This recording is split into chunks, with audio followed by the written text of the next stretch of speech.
ቤት ፕሮግራም ጊዜ ያጥራቸዋል። በጣም ራሴንም ታዘብኩኝ። መቼም መታዘብ ኃጢአት አይደለም፣ በውስጤ ሌላ ነገር አይፍጠርብኝ እንጂ ወደ ጸሎት ይምራኝ እንጂ።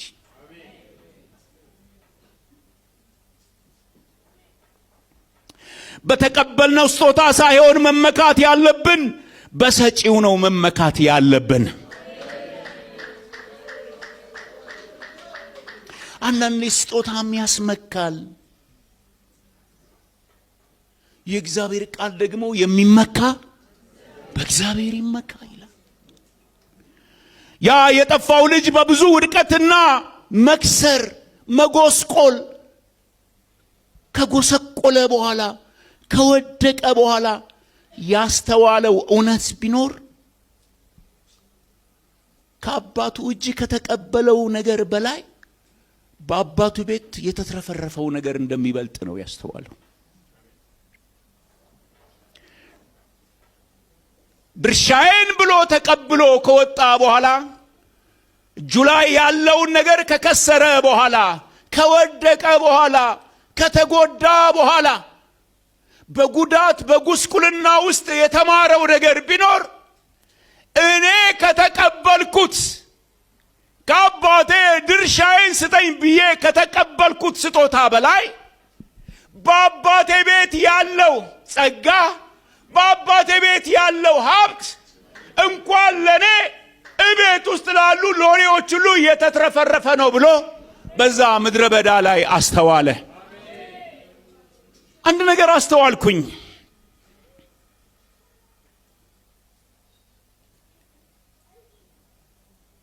ምንም አይነት ስጦታ ቢሰጠን የሰጠን ስጦታ ዋስትና የሚኖረው በቤቱ ውስጥ እስካለን ድረስ ብቻ ነው።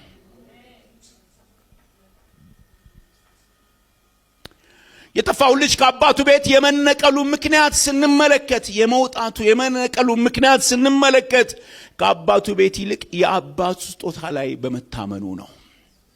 እኔ ያስተዋልኩት ምንድነው ያንን ልጅ ከቤት እንዲወጣ ያደረገው ብዬ አሰብኩኝ። በአባቱ ከመተማመን ይልቅ አባቱ በሰጠው ስጦታ ላይ ተማመነ።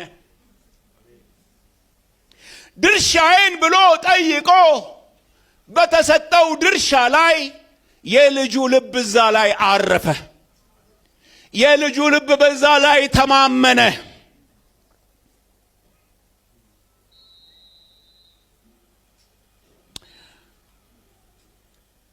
ስጦታው ያሰራን ይሆናል። ስጦታው መከናወንን ይሰጠን ይሆናል። ስጦታው ወዲህ ወዲያ ያንቀሳቅሰን ይሆናል። ስጦታው ብዙ ነገር እንድናከናውን ጉልበት የሆነን ይሆናል። ነገር ግን ስጦታው የቤቱ ጥጋብ አይሆንልንም። አንተ የመረጥከው በአደባባዮች ለማደር የተቀበልከው ሰው ምስጉን ነው፣ ከቤት በረከት እንጠግባለን ይላል።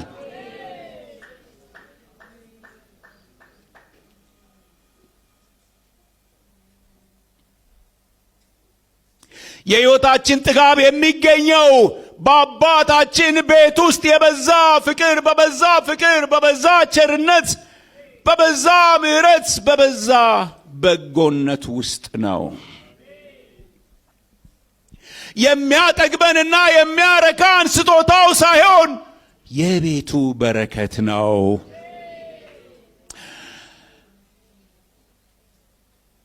እንግዲህ ምንም ማድረግ አልችልም። ልቤ የተያዘው በዚህ ስለነበረ በዚህ መንፈስ ውስጥ ስለሰነበትኩኝ ይሄ በሕይወቴ ውስጥ ጎልቶ ስለተቀመጠ ልቤ ውስጥ ያለውን እግዚአብሔር ያስተማረኝ ነው ማስተምራችሁ። ምንማረው አብረን የምንማማረው አሜን ብትሉም ባትሉም ነገሩ እውነት ስለሆነ እግዚአብሔር ይባርካችሁ እላለሁ።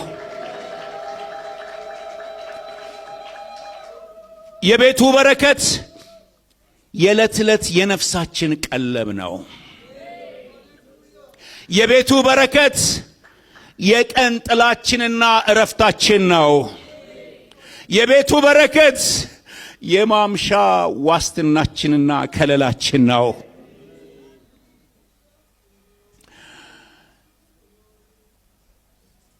አሁንም ቃሉን አየሁት። ከእግዚአብሔር ቤት መነቀል መውጣት የሚያመጣውን መዘዝ ከጠፋው ልጅ ሕይወት ተመለከትኩኝ። እዛው 15 ላይ ሉቃስ 15 ላይ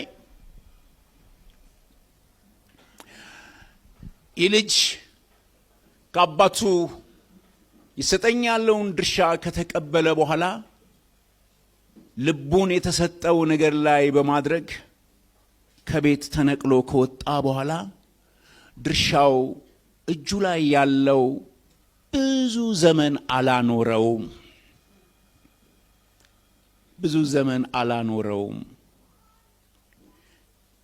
ይህ የጠፋው ልጅ የአባቱን ስጦታ የአባቱን በጎነትና ቸርነት ከተቀበለ በኋላ በሕይወቱ የደረሰበትን ነገር ስንመለከት ዛሬ እኔና እናንተ ከእርሱ ሕይወት የምንማረው ነገር አለ። አንደኛ ቁጥር 14 ላይ ይህንን አየውኝ። ሁሉንም ከከሰረ በኋላ ይላል። ከአባቱ ቤት ሲወጣ በሕይወቱ ውስጥ ካጋጠመው መዘዝ አንደኛው ሁሉንም ከከሰረ በኋላ ይላል። ከእግዚአብሔር ቤት ተነቅሎ የመውጣት ትልቁ መዘዝ ከእግዚአብሔር የተቀበልነውን ነገር ሁሉ ማጣት ነው።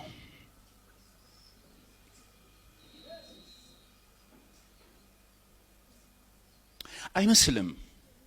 በጣም አይመስልም? ያለን ጸጋ፣ ያለን መልካም ጤና፣ በጎነት በሕይወታችን በእጃችን ላይ ያለው ነገር የሚገርመው እንዲያምርብንም የሚሆነው ደግሞም ትርጉም የሚሰጠው በእግዚአብሔር ቤት ውስጥ እስካለን ድረስ ነው። ብዙ ጸጋ፣ ብዙ ዕውቀት፣ ብዙ ማስተዋል፣ ብዙ መረዳት፣ ብዙ ነገሮች ኖሮን ያለንን ነገር ይዘን በቤት ውስጥ ካልኖርን፣ ያለንን ነገር ይዘን ከቤቱ ከወጣን የሚገርም ነገር ነው። በሕይወታችን ውስጥ የሚቆይበት ጊዜ በጣም ጥቂት ጊዜ ነው። ኪሳራ ውስጥ እንገባለን፣ መክሰር ውስጥ እንገባለን። በዚህ ልጅ ሕይወት ውስጥ የምንመለከተው ይሄንን ነው። እግዚአብሔር የሰጠን ጸጋና ስጦታ ዋስትና የሚኖረው በእግዚአብሔር ቤት ውስጥ ተተክለን እስከ ኖርን ድረስ ብቻ ነው። ከቤቱ ከወጣን ለነበረን ጸጋና ስጦታ ምንም አይነት ዋስትና አይኖረንም።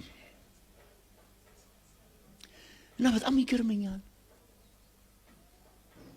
ከጠፋው ልጅ ሕይወት ውስጥ የምንመለከተው ይሄንን ነው፣ መክሰር።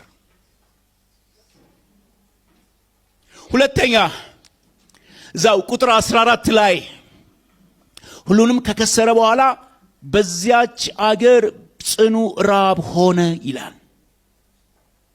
በጣም ነው የገረመኝ።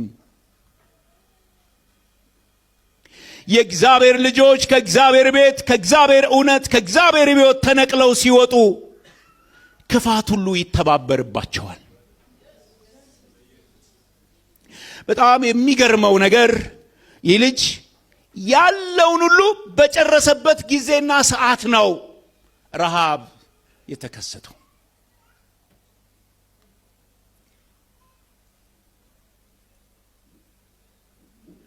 ባጣ በነጣ በከሰረ ጊዜ እሱ ባለበት ምድር ላይ ጽኑ ረሃብ ሆነ ይላል። እና ከእግዚአብሔር ቤት መውጣት፣ ከእግዚአብሔር ቤት መነቀል ይዞት የሚመጣው መዘዝ በጣም የሚገርም ነገር ነው። በጣም የሚገርም ነገር ነው። ቀጥለን ስንመለከት እዛው ቁጥር 14 ላይ እንደዚህ ይላል፣ እርሱም ይጨነቅ ጀመር ይላል።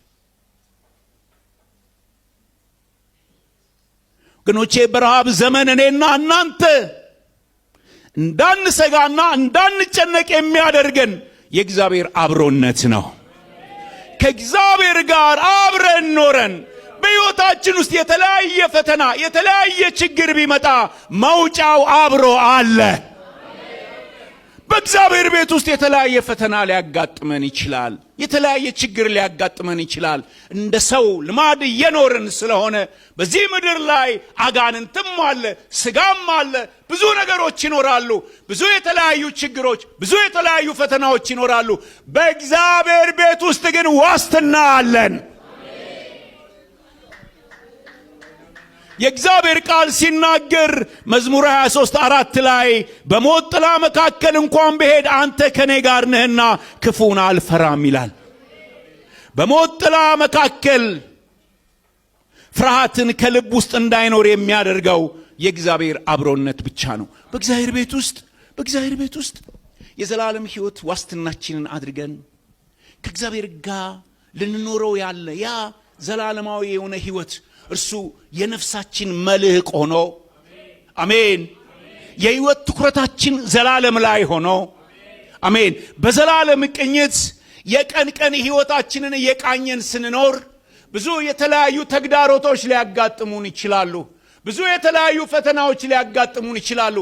ከዘላለም ቅኝት አንፃር ሕይወታችንን ስለምንመለከት ከዘላለም ሕይወት አንፃር ነገሮቻችንን ስለምንመለከት የነገሮቻችን ትርጉም፣ የነገሮቻችን እይታ፣ የነገሮቻችን መረዳት ከዘላለም ሕይወት አንፃር ስለሆነ ከዘላለም መደራሻችን አንፃር ስለሆነ እግዚአብሔርን በነገር ሁሉ ተስፋ እናደርጋለን። በልባችን እርሱን ተስፋ እናደርጋለን። ደግሞ እግዚአብሔር ቸር ነው። ከገባንበት መከራ ውስጥ ያወጣናል። ከገባንበት ልዩ ልዩ ችግር ውስጥ ያወጣናል። ወደ ሰፊ መዳ ያወጣናል። በጎነቱ ቸርነቱ ያገኘናል። ግን በእግዚአብሔር ቤት ውስጥ ስንኖር የተለያዩ ፈተናዎች ሊያጋጥሙን ይችላሉ። የተለያዩ ችግሮች ሊያጋጥሙን ይችላሉ። ሰዎች ነን። ተሰርተን ያበቃን አይደለንም። እየተሰራን ያለን ሰዎች ነን። ስለዚህ በሕይወታችን የተለያዩ ፈተናዎች ሊያጋጥሙን ይችላሉ።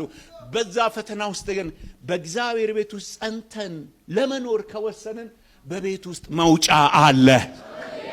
እስቲ እጆቻችንን ዘርጋና በቤት ለዘላለም አኑረኝ እንበለው። አንደኛ ጴጥሮስ ምዕራፍ 5:8 ላይ እርሱ ስለናንተ ያስባልና የሚያስጨንቃችሁን ሁሉ በእርሱ ላይ ጣሉት ይላል። ወገኖቼ የምንጥልበት ከሌለ ሁሉ ነገር ሸክም እየሆነብን ጭንቀታችንን ይጨምርብናል። ነገር ግን በእግዚአብሔር ቤት ውስጥ ከኖርን የሚያስጨንቀንን ነገር ሁሉ በእርሱ ላይ እንጥላለን። ስለዚህ በእግዚአብሔር ቤት ውስጥ የመኖራችን አንዱ ዋስትና ይሄ ነው። የተለያዩ ፈተናዎች ሊያጋጥሙን ይችላሉ። የተለያዩ ጭንቀቶች ያው ዘመኑም የጭንቀት ዘመን ነው። የተለያየ ነገር ያስጨንቀናል። ግን በእግዚአብሔር ቤት ውስጥ ሆነን የምንጨነቀውና በእግዚአብሔር ቤት ውጭ ሆነን የምንጨነቀው ጭንቀት አንድ አይደለም። በእግዚአብሔር ቤት ውስጥ ጭንቀታችንን የምናራግፍበት ነገር አለ። ይህ ልጅ ወጣ ከቤቱ፣ ከሰረ፣ ተራበ፣ ተጨነቀ ይላል። አይምሰላችሁ የእግዚአብሔርን ቤት ረግጠው የሚወጡ ሙሉ ሰላም ያላቸው አይምሰላችሁ። ኃይለኛ የነፍስ ሙግት አለባቸው። ኃይለኛ የሆነ የነፍስ ጭንቀት አለባቸው። ኃይለኛ የሆነ የነፍስ ክርክር አለባቸው። ከላይ ሲታዩ ምናልባት የተደሰቱ መስለው ሊታዩ ይችላሉ። ከእግዚአብሔር ቃል በላይ ስለማይሆኑ ከእግዚአብሔር ቃል በላይ ማንም ስለማይሆን የእግዚአብሔር ቃል እውነቱን ስለሚናገር ደስታ ያለው የነፍስ ደስታ ያለው የነፍስ ሰላም ያለው በእግዚአብሔር ቤት ውስጥ ብቻ ነው። እስቲ አሜን። እዛው ቁጥር 15 ላይ የዚህን ሰው የሕይወት ክስረት ስንመለከት ሄዶም ከዚያች ሀገር ሰዎች ከአንዱ ጋር ተዳበለ ይላል። በጣም ነው ይገርመኝ። ከእግዚአብሔር ቤት ውስጥ ተነቅሎ መውጣት ከዓለም ጋር ተዳብሎና ተመሳስሎ የመኖር ተጽዕኖ ስር እንድንገባ ያደርገናል። በጣም የሚገርም ነገር ነው። በእግዚአብሔር ቤት ውስጥ በእግዚአብሔር የሕይወት ስርዓት ስለምንኖር በእግዚአብሔር በመተማመን ስለምንኖር አሜን የእግዚአብሔር ቃል ተጽዕኖ ያደርግብናል እንጂ የእግዚአብሔር ፈቃድ ተጽዕኖ ያደርግብናል እንጂ በዓለም ያለ መንፈስ ተጽዕኖ አያደርግብንም። ይህ የጠፋው ልጅ ግን በሕይወት ውስጥ ካጋጠመው ክስረት አንዱ